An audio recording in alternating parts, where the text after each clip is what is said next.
tectonic, how we think about faults. We think about the fact that most of the faults in the world are what we call lock faults. This is an analog example. It's another strike-slip fault system. I'll show you that basically we're dealing with strike-slip faults here in Trinidad as active faults. This is another strike-slip fault system, a pretty well-studied one along the west coast of the US, okay? And we've known for many years, probably 40 or 50 years, that the northern segment of the San Andreas Fault can make really big earthquakes. Made this World Series earthquake, the Loma Prieta earthquake in 1989, magnitude 6.9. Made the 1906 giant earthquake in San Francisco.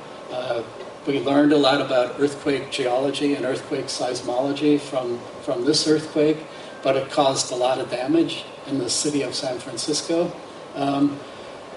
We don't have much of a record of earthquakes on the southern San Andreas Fault from seismology, and that's because this segment of the fault is truly locked, and the last big earthquake we had on this segment of the San Andreas was in 1857, okay? And we know that from some historic records and from the geologic records of that event. We also know that there's a central segment of the San Andreas system that's behaving in a completely different manner. And we know this because people built vineyards across the fault, and all of a sudden they started to see rows of grapes that were offset from other rows of grapes with no earthquakes occurring. And this is a type of fault behavior that we call creeping. It's rare on a global scale. Creeping faults are not so common. Lock faults are much more common. But creeping faults are ones that can release motion and energy on a sort of day-by-day basis and aren't able to store energy for long periods of time, therefore can't make big earthquakes. Okay? So creeping faults, if you think of the rubber band analogy, the Earth is sort of an elastic rubber band. Creeping faults have no elasticity. The Earth is very weak, and it just slides day by day, minute by minute, and it can't store energy like a rubber band can when we shoot a rubber band. Okay? So this is something that's quite important to keep in mind, that faults can have these two different behaviors, creeping versus locked.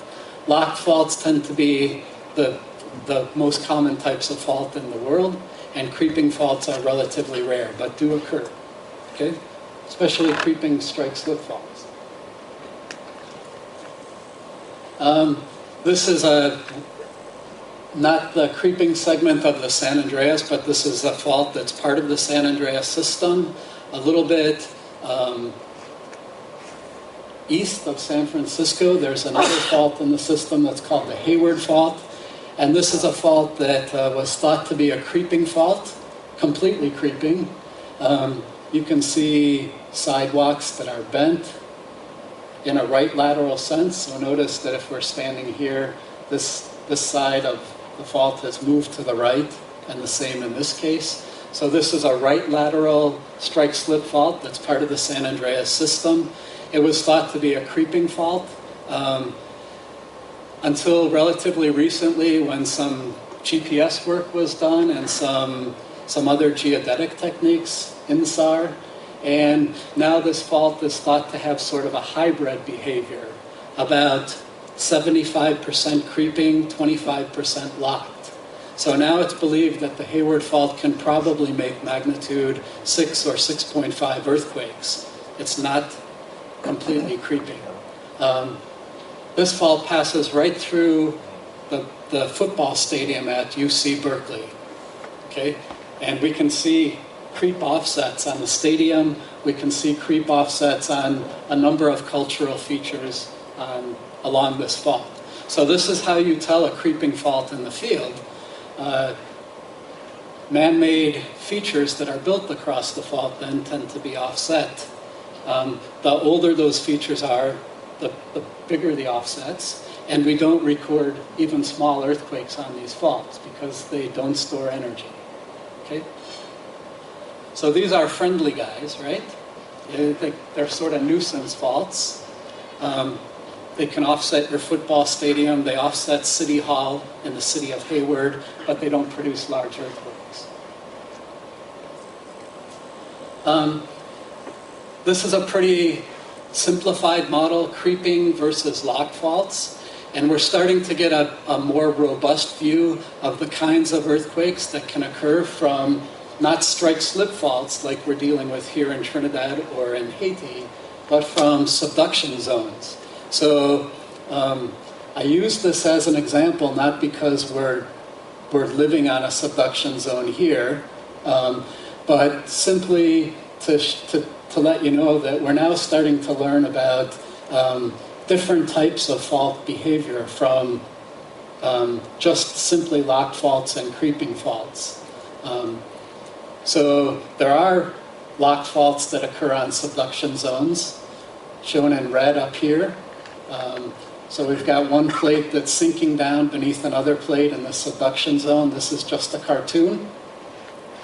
And the biggest faults, the biggest earthquakes that occur in the world occur along locked subduction zones. These make magnitude 9 earthquakes pretty regularly. This is because these subduction zones tend to have long strike lengths. They're very long, and they tend to have long sort of lock zones. So the area of these faults that can rupture during a single event is huge, and you can get tens of meters of slip on a single event. All of those things control the size of the earthquake. So the size of the fault patch and the magnitude of slip controls how big an earthquake can be. And in subduction zones, we get the largest slip magnitudes and the largest fault patch areas that can rupture. So we can make gigantic, huge earthquakes during subduction zone events. But we can also get creep occurring on segments of subduction zones. The new thing that I'm starting to get interested in, and I think maybe a third way that we should be thinking about the active faults in Trinidad, is that there are faults that can produce what are called slow earthquakes. These were discovered just in 1993 in a subduction zone, I think Central American subduction zone. So instead of releasing all of this energy in, let's say, 1 second, a slow earthquake would release the same amount of energy maybe in 1 hour. Okay? Less shaking, less damage. Is the idea of slow earthquakes applicable for strike-slip faults like we're dealing with here in Trinidad? I'd like for us to think about that as a possibility. The only strike-slip fault in the world that we know of that's produced a slow earthquake is a short segment of the San Andreas Fault near San Juan Bautista, a little bit north of Los Angeles. And this fault segment has apparently produced 3 slow earthquakes, one in 92, one in 96, one in 98. All of these were magnitude 5.5. So a magnitude 5.5 earthquake is something that's a lot more attractive than a magnitude 7 earthquake. The folks working on this are Roland Bergman at the UC Berkeley Seismo Lab and one of his students, I believe. So this might be a way to start thinking about, well, I think we have to test the idea of whether the active strike-slip faults in Trinidad can produce slow earthquakes.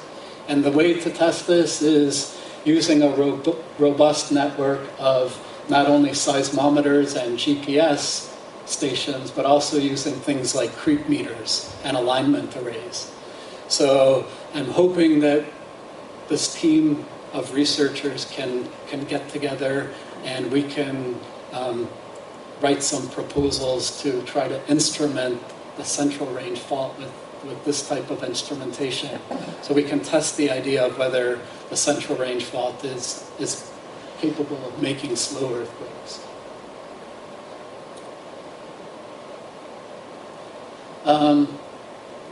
So I'd like to give you a few more examples of hazard maps and big earthquakes. Here's another hazard map from one of the most recent giant earthquakes that occurred on planet Earth, the one in 2011 in Japan. This hazard map, like the one I showed you for Haiti, is a traditional hazard map that's based on earthquakes only. And notice that this magnitude 9 earthquake was in a zone of low seismic hazard on this hazard map.